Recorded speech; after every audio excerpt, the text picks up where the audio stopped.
ఆరోగ్యాభిలాషులందరికీ నా హృదయపూర్వక నమస్కారములు.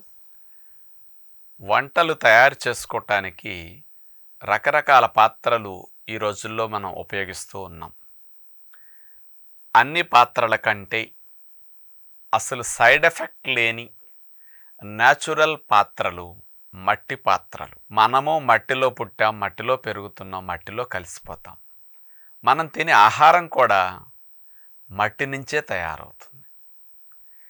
వండే వంటలు కూడా మట్టి పాత్రలో వండుకోవటం వల్ల ఇవన్నీ ఇక వేరే మెటల్తో రియాక్ట్ అవ్వటం లేదు కాబట్టి పదార్థాలకి కెమికల్ కాంపోజిషన్ వచ్చే అవకాశం అస్సలు ఉండదు. ముఖ్యంగా మట్టి పాత్రలు పూర్వం రోజుల్లో ఎక్కువ మందికి వంటలకి బాగా ఉపయోగపడ్డాయి. ఇక స్టెయిన్లెస్ స్టీలు, అల్యూమినియం పాత్రలు వచ్చేసరికి మట్టి పాత్రలు కాస్త మన్నిక తక్కువ కాబట్టి శ్రద్ధ ఎక్కువ పెట్టాలి, జాగ్రత్తగా ఉపయోగించుకోకపోతే పగిలిపోతాయి కాబట్టి రాను రాను పట్టణాలు, సిటీలు పెరిగిపోయేసరికి మట్టి పాత్రల తయారీ తగ్గిపోయింది, వాటి వాడకము తగ్గిపోయింది.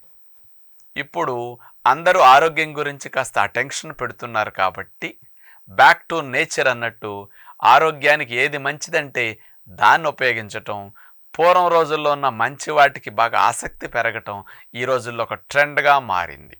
అంచేత మట్టి పాత్రలు మార్కెట్లో విపరీతంగా ఎక్కడ పడ్డా దొరుకుతున్నాయి. మట్టి రేకులు, మట్టి మూకుళ్ళు, మట్టి గిన్నెలు, మట్టి కుండలు, మట్టి పిడతలు, అన్ని మట్టి గ్లాసులు అన్నీ చక్కగా లభిస్తున్నాయి. అంచేత మట్టి అనేది చాలా మంచి నేచర్ని కలిగి ఉంటుంది, ఆల్కలిన్ నేచర్. ముఖ్యంగా మట్టి పాత్రలు వంటలు తయారు చేసుకోవడానికి మనం మార్కెట్లో తెచ్చి రకరకాలు కొని ఉంచుకున్నప్పుడు ఈ మట్టి పాత్రల్లో సాధ్యమైనంత వరకు ఎలా వాడుకుంటే ఎక్కువ కాలం మన్నుతాయి, కాస్త హీట్ తక్కువ వేడిలోనూ వంట టేస్ట్గా వస్తాయి, ఈ విషయాలు కొన్ని ముఖ్యంగా మీకు చెప్పాలంటే, మట్టి పాత్రలు మీరు ఎవరైనా కొత్తగా కొని తెచ్చుకున్నప్పుడు వాటి నిండా నీళ్లు పోసేసి 48 అవర్స్ సుమారుగా 2 రోజుల పాటు కదపకుండా అట్లా ఉంచేసేయండి. ఆ నీళ్ళని అట్లా ఉంచటం వల్ల ఆ మట్టి వాసన కొంత పోతుంది, మనకి ఇక వంటలకి మట్టి వాసన అట్లా రాకుండా ఉంటుందన్నమాట. ఆ నానపెట్టినప్పుడు అందులో ఉండే దోషం అంతా పోతుందన్నమాట. ఆ తరువాత ఏం చేయాలంటే ఆ మట్టి పాత్రలో 3 వంతులు నీళ్లు పోయండి, అందులో 2-3 స్పూన్లు ఆయిల్ వేయండి, పొయ్యి మీద పెట్టండి. 2 గంటల సేపు సుమారుగా నీళ్ళని కాస్త మరిగి, అంటే బాగా హైలో పెట్టకుండా మీడియంలో మంట పెట్టి అట్లా మెల్లగా మరగనివ్వండి. 1.5-2 గంటలు కనీసం అట్లా. ఇలా మరిగే నీళ్లు తగ్గిన తర్వాత ఆ పాత్రను అట్లా కట్టేసి పక్కన పెట్టేయండి, చల్లారిపోతుంది.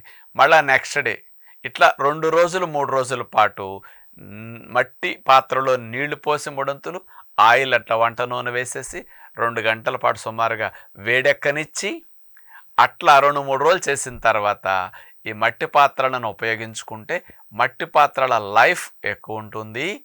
మట్టి పాత్రల్లో లోపలుండే పోర్స్ ఇవన్నీ ఉంటాయి కదా, మరి అందులో కూడా మాయిశ్చర్ పీల్చుకుంటాయి అన్నమాట. ఆయిల్ వేసి ఇట్లా మరిగించటం వల్ల ఆ పాత్ర యొక్క మన్నిక పెరగటం, మనకి మట్టి పాత్రలో వండిన వంటల యొక్క వాసన, ఫ్లేవర్ కాస్త స్పెషల్గా ఉండటానికి ఇలా చేసినప్పుడు బాగుంటుందన్నమాట.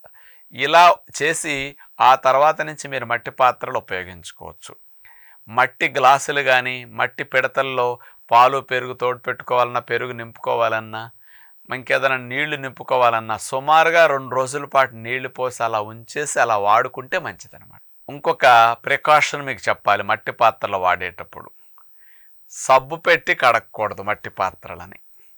సాధ్యమైనంత వరకు ఇది గుర్తుపెట్టుకోండి. ఎందుకంటే ఈ సబ్బు యొక్క కెమికల్ ఎఫెక్ట్ అనేది మట్టి పాత్రల్లో కాస్త రంధ్రాలు ఉంటాయి కదా, సూక్ష్మంగా ఉండే పోర్సులోకి ఈ కెమికల్ సోప్ మెటీరియల్ వెళ్ళిపోతుందన్నమాట.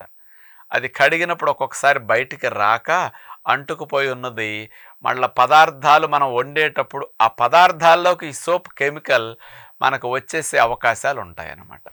అంచేత దీన్ని ఎప్పుడు కూడా కడగాలన్నప్పుడు మనకి చక్కగా ఒక గరుకుగా ఉండే బ్రష్లు లాంటివి ఉన్నాయి కదా, అలాంటి వాటితో, ఇనుప బ్రష్లు లాంటివి ఉంటాయి కదా, అలాంటి వాటితో కడగండి సిటీస్లో ఉండేవారు. పల్లెటూళ్ళలో ఉండేవారికి ఏమన్నా బూడిద ఉంటే ఆ బూడిదతో కడుక్కోవచ్చు, లేకపోతే కాస్త మట్టితో కడగొచ్చు అనమాట. పూర్వం రోజుల్లో మట్టి పాత్రలన్నీ మట్టితోనే కడిగేవారు. ఈ రోజుల్లో కూడా అట్లా కడగొచ్చు. కుదరని వారు హార్డ్గా ఉండే బ్రష్తో అట్లా క్లీన్ చేసుకుంటే పోతుంది. ఇంకా ఎప్పుడన్నా మాడినప్పుడు అడుగంటుకున్నప్పుడు బాగా క్లీన్ అవ్వాలంటే మనందరం వంటల్లో నిమ్మరసం పిండుకుంటాం, జ్యూసుల్లో నిమ్మరసం బాగా వాడుతుంటాం కదా. ఆ నిమ్మకాయ రసం పిండుకొనాక వచ్చే తొక్కలు ఉంటాయి కదా, ఆ నిమ్మరసం తొక్కలు వేసి కనుక క్లీన్ చేసుకుంటే మట్టి పాత్రలు ఇంకా సేఫ్ అనమాట. జిగురు పోతుంది, మట్టి పాత్రలు బాగా క్లీన్ అవుతాయి. ఏ బూడిద మట్టి కూడా అవసరం లేకుండా న్యాచురల్గా క్లీన్ అవటానికి నిమ్మ తొక్కలు కూడా ఉపయోగించుకోవచ్చు. మట్టి పాత్రలు డ్యామేజ్ అయిపోతాయి అన్నమాట. త్వరగా డ్యామేజ్ అవటం, పగిలిపోవటం కానీ వాటి లైఫ్ తగ్గిపోతుంది అనమాట. ఇలాంటి ప్రికాషన్స్ తీసుకోండి. ఇక మట్టి పాత్రలో వండుకోవటం వల్ల స్పెషల్ బెనిఫిట్ ఏమిటంటే ఇవి మాయిశ్చర్ని పీల్చుకుంటాయి. మట్టి సహజంగా ఆల్కలిన్ నేచర్ కలిగి ఉంది, అంటే క్షార గుణాన్ని కలిగి ఉంటుంది. మన వంటల్లో కొన్ని పదార్థాలు వాడినప్పుడు ఆహార పదార్థాలు కొన్ని ఎసిడిక్గా ఉంటాయి. వండేటప్పుడు కొన్ని ఎసిడిక్ నేచర్ కొన్నిటికి వస్తుంది సహజంగా. ఈ వంటలో పదార్థములో ఎసిడిక్ పదార్థాన్ని, ఎసిడిక్ నేచర్ని మట్టి పాత్రలో వండినప్పుడు ఆ మట్టిలో ఉండే ఆల్కలిన్ గుణం ఈ అసిడిక్ నేచర్ని తగ్గించి ఆ కూరకి క్షారగుణం వచ్చేటట్టు హెల్ప్ చేస్తుంది అనమాట. అంటే క్షారత్వం మన బాడీకి రక్షణ వ్యవస్థకి ఆరోగ్యానికి మంచిది. ఆమ్లత్వం అనారోగ్య కారణం, అనేక రకాలుగా డ్యామేజ్ అవ్వటానికి ఆమ్లత్వం కారణం అవుతూ ఉంటుందన్నమాట. అంచేత ఇది చాలా మంచిది. మట్టి పాత్రలో పోర్స్ ఉంటాయి కదా, మట్టి అంతా నీళ్ళని పీల్చుకుంటుంది. మనం నీళ్లు పోసి కడిగేసి కాస్త వంట చేసుకునే ముందు తడిపేసి పొయ్యి మీద పెడతాం కదండి. ఈ తడిని పీల్చుకున్నప్పుడు ఈ వంట చేసేటప్పుడు నూనె లేకుండా మనం వండుకునే వంటల్లో వంట మాడకుండా ఈ నీళ్ళల్లో చెమ్మ పీల్చుకుంది కదా మట్టి పాత్ర, ఆ మాయిశ్చర్ నూనె లేకుండా వండుకున్నప్పుడు అడుగంటకుండా మాడకుండా కాస్త చక్కటి సపోర్ట్ చేస్తుంది అన్నమాట. పైగా ఈ మట్టి పాత్రలో వండుకునేటప్పుడు స్లోగా సిమ్లో పెట్టి మీడియంలో పెట్టి వంటలు చేసుకుంటాం. అందుకని తక్కువ హీట్తో మెల్లగా ఎక్కువ వేడికి గురవుతాయి అన్నమాట. అంటే మట్టిలో ఉన్న నేచర్ అట్లాంటిది. తక్కువ హీట్లో వంటలు చేయటం ఎక్కువసేపు హీట్ని స్టోర్ చేసుకుంటుంది మట్టి, ఎక్కువ నిలవ ఉండేటట్టు కాపాడుతుంది అన్నమాట. వంట తక్కువ వేడిలో వండటం వల్ల పోషకాలు ఎక్కువ పోకుండా ఉంటాయి. కాస్త దింపేసిన తర్వాత మంచిగా మూత పెడితే కూడా ఎక్కువసేపు చల్లారిపోకుండా కూడా ఉంటాయి అన్నమాట. అంచేత వాల్యూస్ పోకుండా, పోషకాలు పోకుండా స్పెషల్ మట్టి పాత్రలో ఉన్నప్పుడు ఆ వంటల యొక్క రుచి, వాసన వేరుగా ఉంటాయి. మట్టి పాత్రలో పెరుగు తోడు పెట్టుకుంటే ఎంతో కమ్మగా ఆ స్పెషల్ వాసనతో ఉంటాయి అన్నమాట. మట్టి పాత్రలో నీళ్లు ఉంచినప్పుడు కూడా మీకు వాసన స్పెషల్గా తెలుస్తుంది. ఇట్లా ఆరోగ్యానికి హాని లేని మట్టి పాత్రల వాడకం న్యాచురల్గా ఈ రోజుల్లో మంచిది. కాబట్టి ఆసక్తి ఉన్నవారు, అవకాశం ఉన్నవారంతా మట్టి పాత్రలని ఇళ్లల్లో తెచ్చిపించుకుని ఈ రకంగా వాడుకుంటే మంచిదని విజ్ఞప్తి చేస్తూ నమస్కారం.